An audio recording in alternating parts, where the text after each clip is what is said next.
Welcome back, guys, to a fresh new season in Crystal Palace's Road to Glory. And as you can see, Dean Henderson was the best goalkeeper last season with 23 clean sheets. We actually ended third. Looking at the team of the season, you can see guys like Eze in there, Mitchell, Gahey and Henderson, and Luis Diaz won the player of the tournament. First things first, let's look at our objectives. Oh man. And we have been challenged to win the Premier League title. Wow. That is insane, guys. It's funny, like we've been getting closer and closer, but Manchester City, Liverpool, and Arsenal are absolute beasts in FC25. So it's going to be interesting. We definitely need to improve and we definitely need to strengthen in the window if we're going to have any chance of challenging them for the title. They also want us to win the FA Cup, where we won it last season. So let's see how we fared this time around. For the Champions League, they want us to reach the final. This is our first year in the Champions League. How can you expect a team straight off the bat in their first Champions League to make it to the final among the European elite? That's insane. Within 2 seasons, have at least one player from the youth academy signed in the first team and play at least 50% of the games in the next season. You know, that's not too bad. You can easily bring up a player from the youth academy and then bring them on as a substitute. Brand exposure is not too tough, and selling a youth player with 2.5 profit, that's also not too bad. We have some contracts expiring, so we're actually going to make some changes on this front. So Daichi Kamada, we're actually going to add him to the transfer list and see if we can bring in a much more exciting attacking midfielder. As for França, if you remember correctly, last season Fabio Silva only played like 7 matches for the whole year, so we're actually going to add Fabio Silva to the transfer list because I'm actually enjoying developing França and seeing how far he can go. So we're going to add Fabio Silva to the transfer list, but we are going to give França a new contract. And after some back and forth, we tie França down to a long-term contract. You know, I'm very interested. I like the way he's developing, so I'm going to keep him in the squad alongside Wahi and Eddie Nketiah. Let's see how much money we have this season. 273 million. Wow, that is a substantial amount of money. They are really backing us to win this Premier League season. We have to invest this.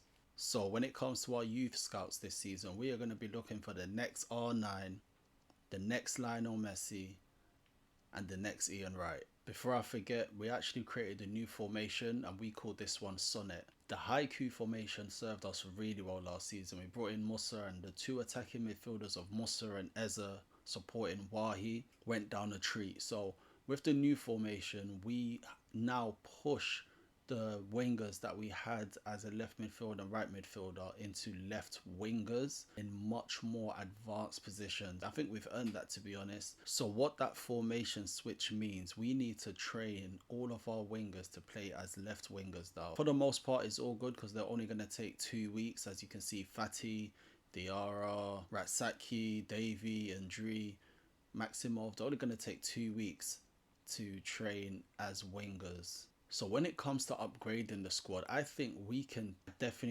improve upon Raksaki. He's a decent player, but he doesn't make the same impact as he did in FC24. And 77 overall, and we have lofty aspirations, so we can definitely bring in a new right winger, which will probably mean we are going to be selling Dembele in this window. We have some youth players that have come through on the right hand side that I am interested in using. So one of them is probably Endri, and as you can see, Endri here, very pacey winger, has flair, whipped pass, and he's young. You know, he's one of our own. We scouted him, only 5'5", of course. But yeah, let's try to give our youth players more of a pathway to the first team. And then we're probably going to sell Ismaila Sarr because we have another youth player that's come through. So Diarra, who we scouted from season 1, it might have been, or season 2. And look at his speed, 99 acceleration, 90 speed. But he just needs to improve upon his dribbling. But yeah, let's give these young players more of an opportunity and see what they have to offer as we move forward into this new season. It looks like we got rid of Lerma at the right time. On the right hand side, I am thinking of bringing in Yankuba Minte. This is a guy that has been bothering us every single season, and he looks like he is going to be a right player, not only for the future but also for right now. Acceleration, speed, agility, stamina, attacking position, and composure. Guys, this is definitely a guy that's going to be on a lot of teams' radar moving forward. The asking price is 49.6 million. We have the cash to do it. Let's bring him in. We need to build a team capable of challenging for the Premier League title. Mente is going to be our marquee signing, so we're going to offer him £100,000 and a 350k signing on bonus. I think that's fair. And it looks like Mente is going to be an Eagle very, very soon. I'm very excited about this signing. Mente is an Eagle. Guys, I am excited about this signing. Like, he has been torturing us every single season on the right hand side. We couldn't get close to him. He's strong, he's powerful, he's quick, and he is a clear upgrade on Raksaki. Raksaki has done very well for us, but I think is for our aspirations for the title, for the Champions League, we need to go up a level, and Mente might be that guy. So with that Mente signing, we move Raksaki to the bench and we make Mente be our #1 starting right winger. Yo, this guy's an absolute beast. Quick step plus, flair and rapid. That is insane. Ball control's really good. His finishing is decent enough at 82 for a winger. Dribbling 85. Shot power 72. Guys, we're onto a winner with Mente. We are onto a winner with this guy. I can't wait to use him. We have received a whole heap of offers. So look, Liverpool have come in for Kamada. We're not going to block his way. Sarr has an opportunity to go to Osasuna. Dembele has an opportunity to go to Leicester, as well as going to potentially Werder Bremen. We're going to reject this offer for Armstrong because we don't want to do a swap deal.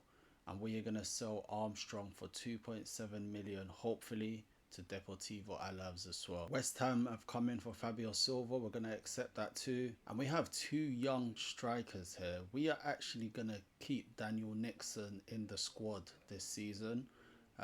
We already have, as you already know, we have Wahi there. We have Edin Nketiah providing the backup as a rotation option.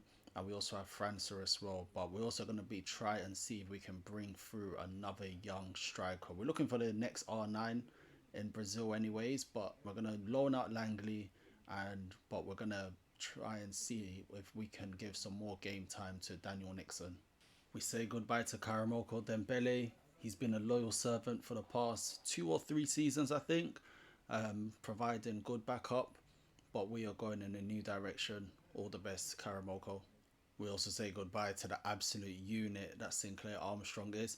Benfica also came in for Fabio Silva. I think that'll be a good move for him. He gets an opportunity to go back to Portugal. We say goodbye to another player, Daichi Kamada. Did really well for us, and especially in the first season where we needed a right midfielder. We retrained him to play in the middle. We retrained him to play as an attacking midfielder. We trained him to play on the right, and he delivered on all 3 counts. Langley also leaves on loan for 12 months to Bristol, as we get the confirmation for 30 mil paid by Liverpool. Ismaila Sarr goes to Osasuna for 11.2 million. Daniel Munoz has returned, which is a great boost for us. So initially I was thinking about selling him. He's 31, but his pace is 88, his physical is 81, and his defending is 76. Guys, I don't think we should sell this guy. I don't see a clear decline in his stats. From a defensive perspective, he looks like he is still an absolute beast. We're going to sell him, but he's actually pretty good, to be honest. Has all of these play styles: intercept, anticipate, rapid, relentless. Yeah, we're still going to keep Munoz. As you can see, we have new position for 6 players, and you can see our wingers moving from right midfield, left midfield to wing positions. We say goodbye to Fabio Silva. He made an impact when he first came in, and he showed Edin Nketiah initially the level we wanted him from a technical perspective, but he just had a poor season last year, only playing 7 games. And Fabio Silva goes back to Portugal with Benfica for 17.7 million. I think that's a good deal, to be honest, all around. Everyone's happy all around. You know, we moved Raksaki to the bench, but we have Ndri and Maximov snapping at his heels. So this is how our team is looking for the new season. Only change really is Mente. I'm thinking we need additional centre attacking mid cover for Eze and Musa. Yes, Musa can play there, but sometimes we play with 2 attacking midfielders and we don't really have like a natural attacking midfielder on our bench nor the reserves. I added these 3 guys to our scouting list, and these are really the players to replace the outgoing Daichi Kamada. I moved more towards Fernandez and Dombia. I think they have a bit more pace about them and also the physical attributes. We say goodbye to Ed Davey on loan, another youngster, and he goes on loan to Leeds United for the next 12 months. So we actually won the Asian Cup. I skipped through those friendly matches because it's just a pain to play, to be honest. It was nice to get our hands on Minte and see how he plays. And the 4-3-3 formation isn't too bad, you know. Have our first youth scout reports. We are looking for the next Lionel Messi, and that is not it at all, guys. This is not what we're looking at. None of their potentials are breaking 80. And the same for Brazil. Really poor. I mean, there's a few that's broken the 80s, but overall, this is not what we're looking for. And in our first game of the season, we play Manchester City in the Community Shield. We play Manchester City in the Community Shield for our first game of the new Premier League season. And guys, Manchester City must be fuming. We beat them last year in the FA Cup, I believe. They beat us 2 seasons ago in the FA Cup final, and we beat them last season in the FA Cup final. You know, last year at least they won the Premier League. So I know, so they are definitely one of our rivals, definitely a team. Fatty looks like he is ready, boy. Do you see that slight bop, that slight swagger in his step? The only change really to our side is Minte coming in for Raxakinho. And Haaland is always a player to watch. Let's go, you Eagles. Oh my days, they already started with this rubbish. Ref! What is that? Oh my gosh, who is that? Claudio Echeverri. That's a poor tackle. Look at this. Eza whips it in. Wow, he just couldn't get his head to the ball. Oh my days, ref. They're playing so dirty, man. Musa takes a shot. Another good save. And we just couldn't scramble in the count. Echeverri couldn't get it through. And Chalobah picks it up. Oh, Haaland, man. Too powerful, too strong, too hungry. And it goes to Echeverri. And Echeverri gets the opening goal for Man City in this one. He should be off. If we're being honest, he should actually be off. Well done, Chalobah. Did really well there. Goes to Fatty. Plays it over the top for Wahi. Oh, man. Oh, man. Goes through to Haaland again. And Haaland's in. And Haaland gets the second goal for Manchester City. We end up losing this game against Manchester City by 3-0. Haaland getting, I think, a hat-trick. No. Haaland getting a brace. And Echeverri getting the opening goal. We're going to bring in Matheus Fernandes, who looks like a tidy midfielder, can play attacking mid and centre mid. They're not looking to sell him, which is a stumbling block, but he has a release clause of 83.7 million. So we could definitely try and bring him in. You know, we're really just looking for a player that could be rotated in place for Eza and Musa in that attacking midfield position now that we sold Kamada. And the only other player we have is França, but he's more of a striker more than anything. So we're going to bring in Fernandes. I think he will be a great addition to the side. And we make another new signing, another marquee signing in some ways, just because of the fee.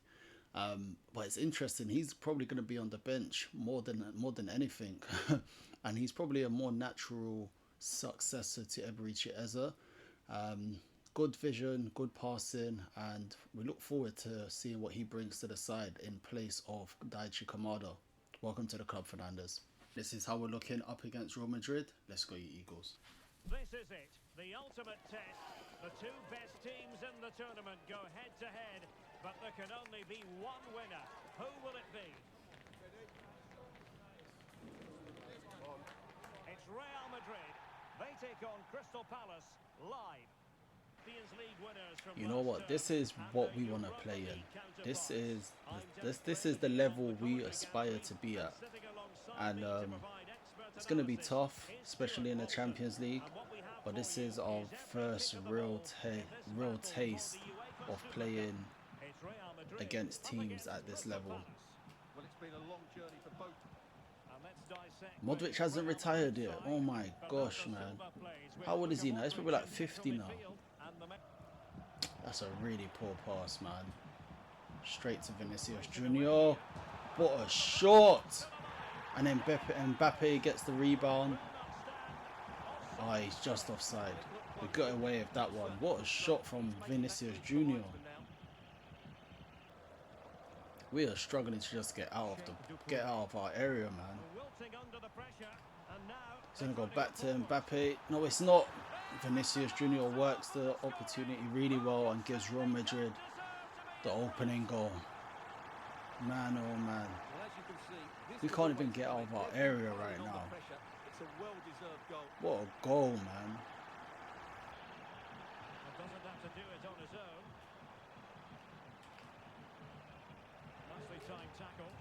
Chalobah wins it really well. Gets it to Eberechi. Oh, the ball was on. This guy is absolutely beasting as a centre back, man. Oh man. The ball with Luka Modric. That's a very fine piece of tackling. And it's in! Real Madrid firmly in charge here. And Luka Modric, the old guy, gets the goal. He's great everywhere. How is he still playing? Oh my gosh, man. He definitely took it personal, what we said about him. He definitely took it personal. It's pretty poor.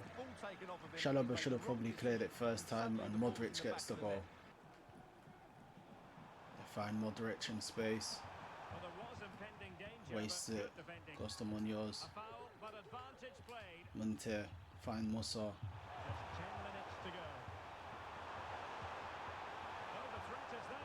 Come on, Musa. Run. There's one. It's late in the game, but while he gets one goal back. Come on. Oh, come on, ref. How can you blow the whistle like that? And Real Madrid win the Super Cup, beating us by 2-1. We've had a brave fight back at the end while he getting a goal, but in the end, we just couldn't get the equalising goal to force extra time and then potential penalty shootout. This is the level we need to aspire to, guys. Absolutely immense performance by Real Madrid. And also when you look at their performance, the Manchester City game as well, we just aren't at this level. We need to really press on. That's all I have for you today, guys. We end this episode after adding Minter to the side as well as Fernandez. We make a whole heap of sales to the side, but we also promote a few youth players from our academy who were on loan last season. It's going to be an interesting year, seeing as the board wants us to win the Premier League, wants us to go to the final of the Champions League, win the FA Cup, and pretty much just have a dominating performance throughout the whole season. We have a 4-3-3 formation that we're now going to be trying to incorporate a bit more, which should help us to be a bit more attacking, but we're going to see how the season progresses. Next episode, we're home to Burnley, away at Newcastle United, and then ending at home to Chelsea. Thanks for watching. Don't forget to like, share and subscribe, and we will catch you in the next one. Peace.